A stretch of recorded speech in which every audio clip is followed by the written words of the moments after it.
Hi, everyone, and welcome to another episode of FHS Podcast. With us today is one of the most influential leaders in Saudi, and in particular, the CEO of King Abdullah Financial District, aka KAFD. Gautam, it's a pleasure to speak to you today, and thank you for being with us. Jana, it's equally a pleasure to be on this show and to talk to you. Thank you.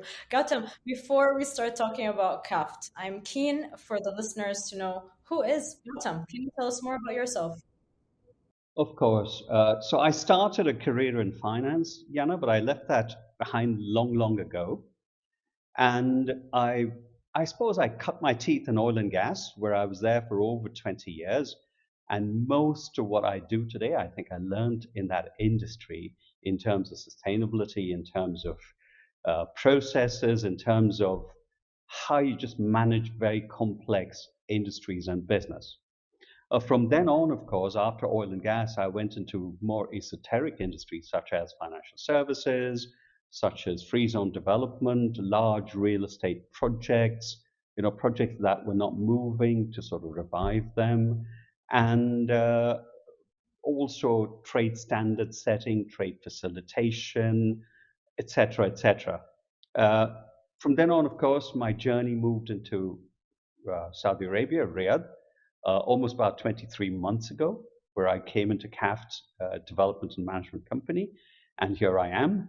Our biggest challenge was to move this very exciting project from a construction site to a vibrant, activated district. And this is where we are today. Right. Amazing. Well, it's very clear they knew how to choose. Welcome on board of CAFT. You've been doing excellent. So let's talk about the vision for a bit. So Vision 2030 has focused on many KPIs. Speaking about CAFT today, what is CAFT's core mandate for the next couple of years heading towards that vision?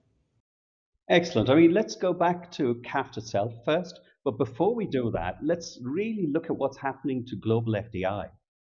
Now, today, post COVID, for example, you're seeing global FDI being back to what it was at pre COVID levels.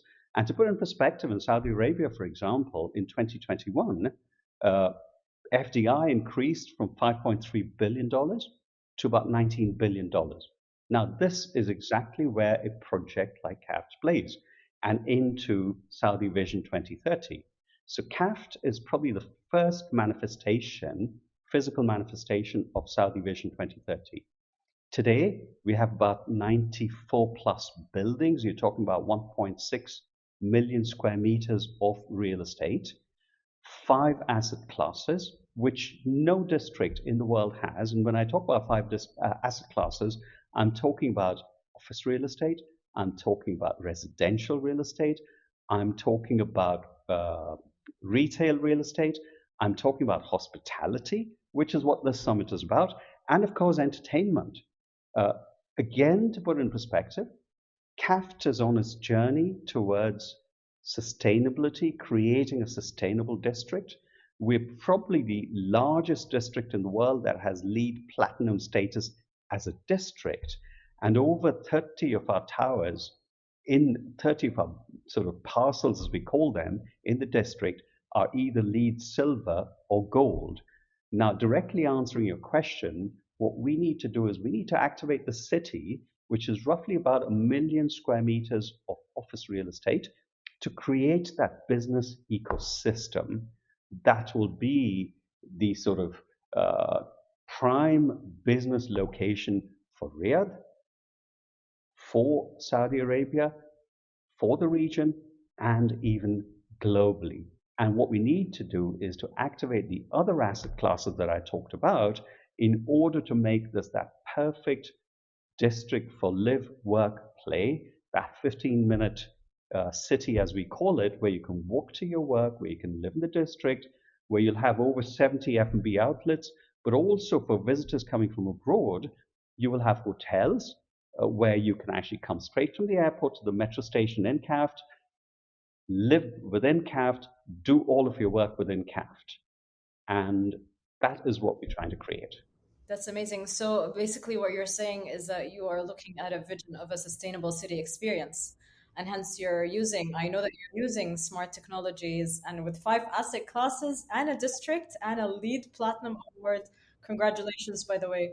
Absolutely well done. You did mention hospitality in there, and I'd like to know more about that. What do you have in plan for the hospitality industry? Before we talk about hospitality, you mentioned the word smart city.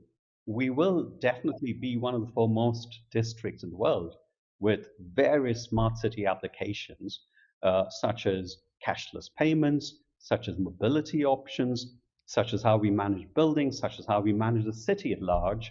So, smart parking systems, for example. So, we have almost over 50 smart city district applications that are currently in training. Now, moving on to hospitality, at the moment, we have three hospitality assets that are at very advanced stages of completion.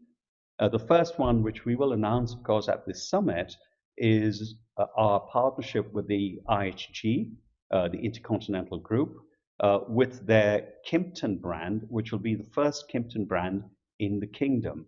And we will have two more assets that we'll activate in 2024. Now, that's not the end of it.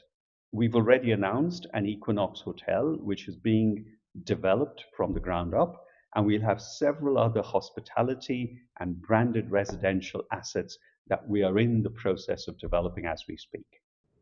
Wow, so it's becoming into a turnkey solution provider of a district. That's amazing. I'm really proud of everything you've been doing. Let's go back to the delegates that are listening to this today. I want to know what you're looking for during FHS. Who do you like to meet? Let me know. What we would like to do at the summit is one to profile the district, obviously, so people know what KAFD is really and how it plays into this sustainable, smart, uh, all sort of live, work, play combination of a district where all hospitality brands, we talk about all the global brands, need to be present, need to be partners. And therefore, obviously, one of our aims also is to identify the right partners and to start these conversations. But a third aspect of it is obviously to know what is happening in the industry and how we can play into that, given the very large hospitality component of our project. Fantastic. Well, I, for one, am very excited to welcome you on board of FHS this year, and we look forward to seeing you in May. Likewise, Jana, thank you very much and look forward to seeing you. Thank you very much. Thank you so much for tuning in to this episode of the Future Hospitality Summit podcast. For more information, visit www.futurehospitalitysummit.com.